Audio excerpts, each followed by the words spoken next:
ہمیں سوچنا چاہیے ہم ایک دوسرے پر کس طرح بہتان کرتے ہوئے نظر آتے ہیں، ایک دوسرے پر کس طرح الزام لگاتے ہوئے نظر آتے ہیں۔ میری پیاری ماں اور بہنوں، آپ نیک بننے کی کوشش کریں، آپ اچھی بننے کی کوشش کریں۔ آپ ایک ایسی چیز ہیں کہ جس کے ذریعے سے معاشرہ اچھا ہو سکتا ہے، آپ ایسی چیز ہیں، آپ اتنے قیمتی تحفہ ہیں کہ جس کی کوئی مثال نہیں ہے۔ اللہ کے نبی جناب محمد رسول اللہ صلی اللہ علیہ وسلم کہ اگر ایک عورت اپنی عصمت کو سمجھنا چاہے تو اس کے لیے اتنا کافی ہے کہ ایک عورت کی ماں کو، ایک عورت کو جب اللہ رب العزت ماں بنا دیتا ہے تو اس عظمت سے، اس دولت سے بڑھ کر کوئی چیز نہیں ہوتی کہ ایک ماں کے قدموں کے نیچے اللہ رب العزت جنت کو بچھا دیتے ہیں۔ وہ مائیں، وہ بہنیں کہ جن کے پیروں کے نیچے جنت ہے، وہ مائیں اور وہ بہنیں اور وہ عورتیں اور وہ نیک بیٹیاں کہ جن کے پیروں کے نیچے جنت ہے، آج وہ اپنا پیر کہاں پر استعمال کر رہی ہیں۔ ہمیں سوچنا چاہیے، سمجھنا چاہیے اور اسی طریقے سے ہوش کے ناخن لینے چاہیے۔ ایک انسان کی کیا اہمیت تھی، ایک انسان کو کیا وقار تھا، ہمیں کس لیے پیدا کیا گیا تھا، کیا اس لیے پیدا کیا گیا تھا کہ اگر کسی کی بچی پر کوئی آنچ آ جائے، کسی کی نوجوان بچی پر کوئی دھبا آ جائے تو کیا ہمیں اس لیے پیدا فرمایا تھا رب العالمین نے کیا کہ ہم اس نوجوان بچی پر، اس نوجوان بچے پر کیچڑ اچھالیں؟ نہیں، یہ غلط چیزیں ہیں، یہ غلط چیزیں ہیں میری پیاری ماں اور بہنوں۔ اللہ کے نبی جناب محمد رسول اللہ صلی اللہ علیہ وسلم نے ارشاد فرمایا کہ تم میں اچھا انسان وہ ہے اگر تم یہ چاہتے ہو کہ اللہ میدان محشر میں کل بروز قیامت کے دن تمہارے عیبوں پر پردہ ڈالے، تمہارے عیبوں کو چھپائے، تمہارے کرتوتوں کو، تمہارے کالے کرتوتوں کو نظر انداز کرے، تو چاہیے یہی کہ اگر دنیا کے اندر کسی انسان سے کوئی غلطی سرزد ہو جاتی ہے تو اس کو شیئر نہ کرو، جو چھپ گیا ہے اسے چھپا رہنے دو، اسے چھاپنے کی کوشش مت کرو، اسے چھاپنے کی کوشش مت کرو میری پیاری ماں اور بہنوں۔ تو ہم کسی کی غیبت، کسی کی چغل خوری، اللہ کی پناہ، اللہ معاف فرمائے۔ ہمارے اور آپ کے نبی جناب محمد رسول اللہ صلی اللہ علیہ وسلم نے ارشاد فرمایا تھا، میں ان اپنی ماں کو پیغام دینا چاہتا ہوں، میسج دینا چاہتا ہوں کہ جو مائیں، جو بہنیں اس کام کے اندر، اس بری غلط اور فضلت کے اندر ملوث نظر آتی ہیں، جن کے بارے میں ہمارے اور آپ کے نبی جناب محمد رسول اللہ صلی اللہ علیہ وسلم نے ارشاد فرمایا تھا، الغیبت اشد من الزنا، یاد رکھو کہ غیبت جو ہے پیٹھ پیچھے کسی کی برائی کرنا، جانتے ہو کیا ہے؟ یہ زنا کرنے سے کہیں زیادہ خطرناک ہے۔ اللہ کے واسطے میری پیاری ماں اور بہنوں، آپ اپنے کردار کو سنوارو، آپ اپنے حسن کو بناؤ، آپ اپنے اخلاق کو خوبصورت سے خوبصورت بنانے کی کوشش کرو۔ ان لایانی چیزوں کے اندر پڑھنے کی ضرورت نہیں ہے، ان لایانی چیزوں کے اندر پڑھنے کی ضرورت نہیں ہے۔ آج ہماری ماں کا وہ کردار کہاں چلا گیا؟ آج ہماری بہنوں کا وہ کردار، وہ کیریکٹر، وہ اخلاق کہاں چلا گیا؟ کیا آج اس 14ویں صدی کے اندر کوئی نئی عورتوں کی پیدائش ہو رہی ہے جنہیں دین کا خبر نہیں، جنہیں قرآن کا خبر نہیں، جنہیں حدیث کا علم نہیں؟ میری پیاری ماں اور بہنوں، تمہارے سامنے وہی اخلاق ہونے چاہیے، تمہارے سامنے وہی کیریکٹر ہونے چاہیے، تمہارے سامنے وہی تعلیم نساء ہونی چاہیے جو حضرت فاطمہ کے اندر تھی، جو حضرت زینب کے اندر تھی، جو حضرت رقیہ کے اندر تھی، جو حضرت سمیہ رضی اللہ تعالی عنہا کے اندر تھی۔ وہ اخلاق ہونے چاہیے، وہ کیریکٹر ہونے چاہیے، وہ پردگی ہونی چاہیے، وہ ماؤں کا کردار ہونا چاہیے۔ آپ کو معلوم ہونا چاہیے آپ بڑی ہیں، آپ کا عظمت بڑا ہے، آپ کا وقار بڑا ہے۔ آپ ایسی ماں بننے کی کوشش کریں جس طرح کی ہمارے اکابر کی مائیں تھیں۔ آپ کو معلوم ہونا چاہیے حضرت خواجہ معین الدین چشتی رحمت اللہ علیہ کے بارے میں آتا ہے کہ جب حضرت نے بنگال کا سفر کیا ہے قربان جائیے ایسی ماؤں پر کہ جو ایسے اولادوں کو چھنا، قربان جائیے ایسی ماؤں پر کہ جنہوں نے اپنے اولادوں کی اس طرح تربیت کی۔ فرماتے ہیں جب بنگال کے سفر سے واپس آئے تو چہرے پر بہت ہی نورانیت منظر تھا، بہت ہی زیادہ خوبصورت چہرہ، خوبصورت سے خوبصورت نظر آ رہا تھا، چہرے پر خوشحالی تھی، چہرے پر بشاشت تھی۔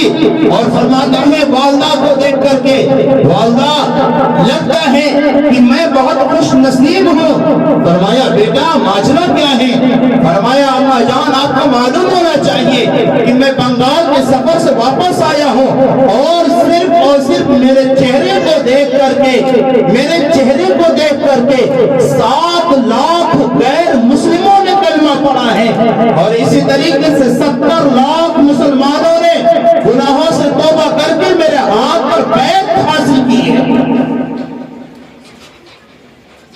یہ وہ اولادیں ہیں ان ماؤں کی کہ جن ماؤں کی سیرت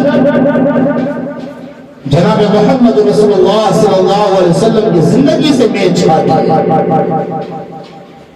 آج ہم اپنے کپڑوں کی میچنگ، ہم اپنے چوڑیوں کی میچنگ، اپنے جوتیوں کی میچنگ، اپنے پرس کی میچنگ، اسی طریقے سے جتنی بھی چیزیں ہم اپنے حسن و آراستگی کے لیے استعمال کرتے ہیں، پہننے سے لے کر اوڑھنے تک سارا کا سارا چیز ہم میچنگ کے اعتبار سے ڈھونڈتے ہیں، تلاش کرتے ہیں، نہ ملے تو بھائی کو دوڑاتے ہیں، نہ ملے شوہر کو بار بار مارکیٹ بھیجتے ہیں، لیکن ہم اپنی خواہش کو پورا کر کے رہتے ہیں۔ قربان جائیے یہ آپ کی خواہشیں دنیا کے اندر رہ جانے والی ہے، آپ کو اپنی خواہش پوری کرنی ہے تو وہ خواہش پوری کرو جو خواہش آپ کی آخرت کے اندر کام آنے والی ہو۔ مثلا ایک عورت کا کردار یہ ہونا چاہیے کہ اس کی نمازیں نہ چھوٹنے پائے، ایک عورت کا کام یہ ہونا چاہیے کہ قرآن کی تلاوت نہ ہونے پائے، ایک عورت اور ایک اسلامی بہن اور ماں ہونے کا فریضہ یہ ہونا چاہیے کہ گھر کی جو تعلیم ہے وہ نہ ہونے پائے، اسی طریقے سے اپنے بچوں کی پرورش میں کوئی کمی اور کوتاہی نہ ہونے پائے، اسی طریقے سے اپنے شوہر کے حقوق کی ادائیگی میں کوئی کمی نہ ہونے پائے۔ قربان چاہیے ہماری وہ مائیں جو اللہ کے احکام میں تو کوتاہیاں کرتی ہوئی نظر آتی ہیں، شوہروں کے بھی احکام میں، شوہروں کے حقوق میں بھی کوتاہیاں کرتے ہوئی نظر آتی ہیں۔ یاد رکھیں وہ مائیں اور وہ بہنیں کہ جن کے شوہر ان سے ناراض ہو جایا کرتے ہیں، یہ مجھ ناچیز کی کوئی نئی بات نہیں ہے، قرآن اور حدیث کی بات ہے۔ جناب محمد رسول اللہ صلی اللہ علیہ وسلم نے جو کیریکٹر آپ کو دیا تھا، جو اخلاق آپ کو دیا تھا، جو حسن آپ کو سکھایا تھا، جو نظام زندگی آپ کو بتائی تھی، شاید کہ آپ کی گاڑی اس پلیٹ فارم سے اترتی ہوئی نظر آ رہی ہے، وہ شوہر کہ جس کے بارے میں اللہ کے نبی جناب محمد رسول اللہ صلی اللہ علیہ وسلم نے ارشاد فرمایا کہ اگر کسی عورت کا شوہر ناراض ہو جائے اور اس میں شوہر کی کوئی غلطی نہ ہو اور غلطی سراسر عورت کی ہو، قربان جائیے فرمایا کہ اس عورت کا سجدہ قبول نہیں کیا جائے جس کا شوہر اس سے ناراض ہے۔ الامان والحفیظ ہم نے دیکھا ہے، سنا بھی ہے کہ بعض عورتیں ایسی ہیں کہ جو اپنے شوہروں سے ایک ہفتے، دو ہفتے، بلکہ سال بھر تک باتیں نہیں کرتی۔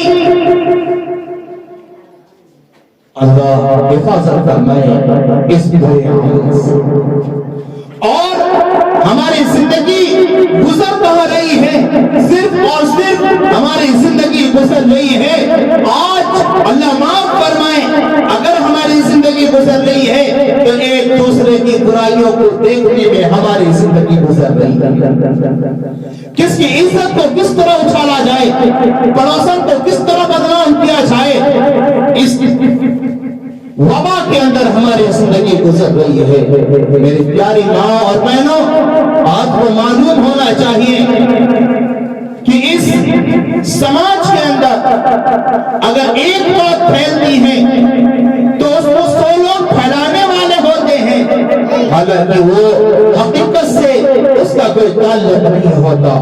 اسی بارے میں ہمارے اور آپ کے نبی جناب محمد رسول اللہ صلی اللہ علیہ وسلم نے ارشاد فرمایا کہ کفا بالمرء کذبا ان يحدث بكل ما سمع، کہ انسان کے لیے جھوٹا ہونا کافی ہے کہ وہ سنی سنائی ہوئی باتوں کو آگے شیئر کرے۔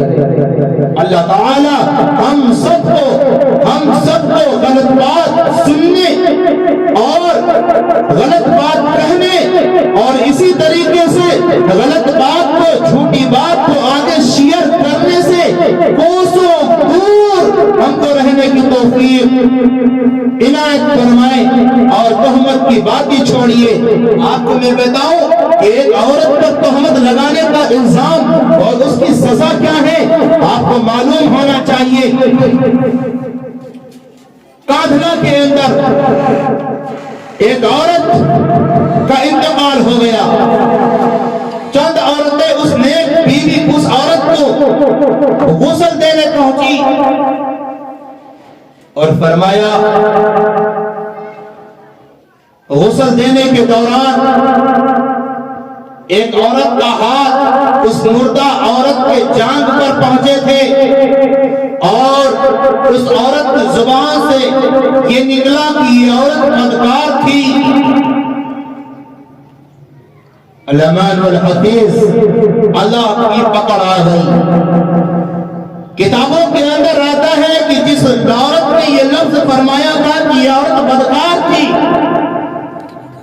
اس کے ہاتھ جام سے چپک گئے، اس طرح چپک گئے جیسے کہ چمبک چپک جایا کرتا ہے، شلیسن چپک جایا کرتا ہے، گوند چپک جایا کرتا ہے، فیویکوک چپک جایا کرتا ہے، اس طرح اس کا ہاتھ اس مردہ عورت کی لاش کے جام سے چپک گیا۔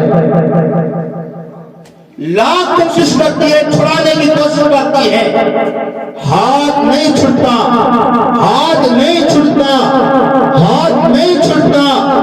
لوگ پریشان ہیں کہ آخر میں ماجرا کیا ہے کہ اس عورت کا ہاتھ اس مردہ عورت کی جان سے لگ گیا ہے، اس کا ہاتھ وہاں سے چھوٹتا کیوں نہیں ہے، الگ کیوں نہیں ہوتا ہے۔ علماء کو بلایا گیا، مسئلے کی دریافت کی گئی،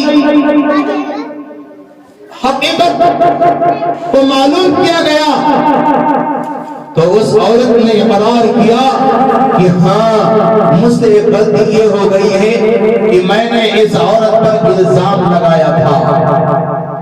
جب میں غسل دے رہی تھی تو اس مردہ لاش کے جان پر ران پر جب میرا ہاتھ پہنچا تو میں نے اپنے زبان سے یہ کہا کہ یہ عورت بدکار تھی۔ لوگوں نے فرمایا، وقت کے امام نے فرمایا، مفتی اعظم نے فرمایا کہ اس عورت سے کہو، روایت کے اندر آتا ہے کہ کسی عورت کی بدکاری کرنا، کسی عورت کی چغل خوری کرنا، کسی عورت پر الزام لگانا گویا کہ وہ پخانہ کھانے کے برابر ہے۔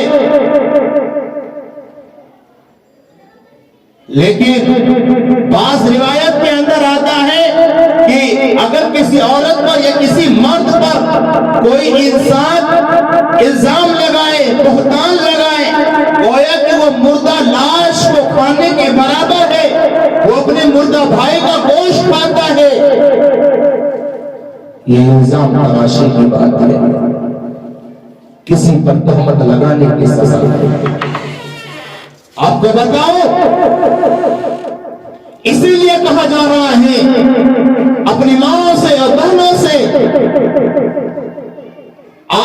آپ کی ایک حیثیت ہے، آپ کی ایک تاریخ ہے، آپ کی ایک عظمت ہے، لہذا آپ اپنے آپ کو چھپانے کی کوشش کرتے ہیں۔ آج بہت سی وہ مسلمان بھائی بہنیں جو غیروں کے طریقے میں آ کر کے آواز اٹھانے لگتی ہیں کہ پردہ پردہ، یہ مولوی، یہ مفتی، یہ جلسوں کے اندر صرف اور صرف یہی بات چھیڑی جا رہی ہے، یہی بات سمجھایا جا رہا ہے کہ عورت پردہ کرے، عورت پردہ کرے۔ آخر کیوں کرے بھائی؟ یہ ہماری ان ماؤں کی طرف سے سوال آ رہے ہیں جو مسلمان ہیں۔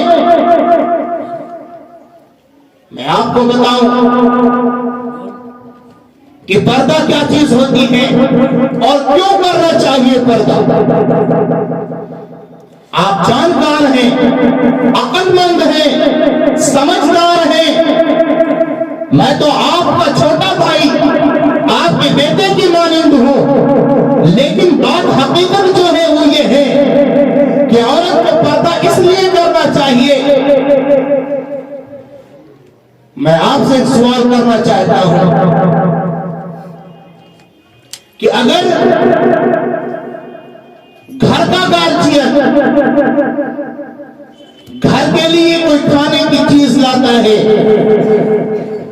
تو بتائیے وہ چیز کو کھلے عام لاتا ہے یا کسی تھیلے یا پولیتھین وغیرہ کے اندر رکھ کر کے لاتا ہے؟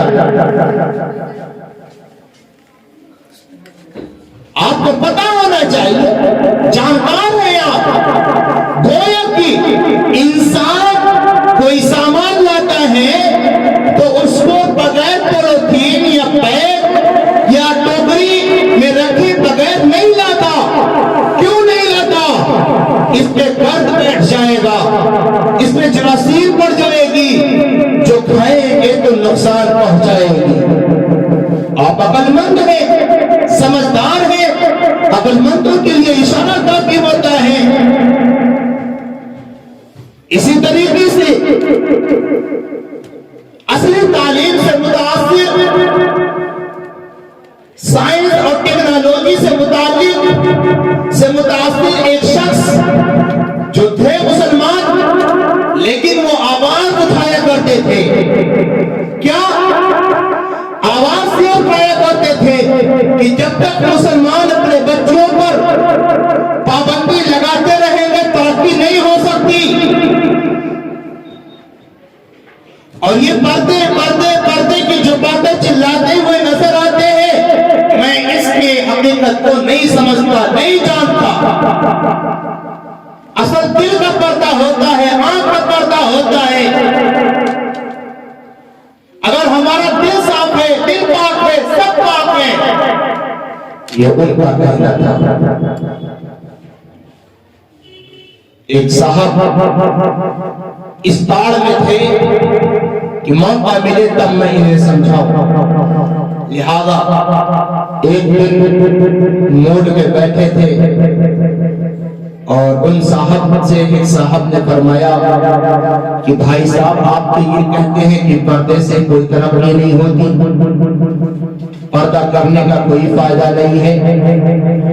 ہاں آج بھی میں کہتا ہوں یہ چیز کو، کوئی فائدہ نہیں ہے پردہ کرنے سے۔ فرمایا کہ آپ بازار جاتے ہیں؟ فرمایا جی ہاں۔ فرمایا ٹوکری لے کے جاتے ہیں؟ فرمایا جی ہاں۔ پولیتھین لے کے جاتے ہیں، بیگ لے کے جاتے ہیں، تھیلا لے کے جاتے ہیں؟ جی ہاں۔ فرمایا کہ آج آپ بغیر تھیلے کے بازار جائیے، آج آپ بغیر پولیتھین کے بازار جائیے اور گوشت خریدیے اور صرف اسے ٹوکری میں رکھ کر کے بغیر پیک کے کھلے سر پہ رکھ کر کے لائیے۔ آپ جانکار ہیں اگر کہیں بکرا ذبح کر دیا جائے تو اس کے خون کی مہک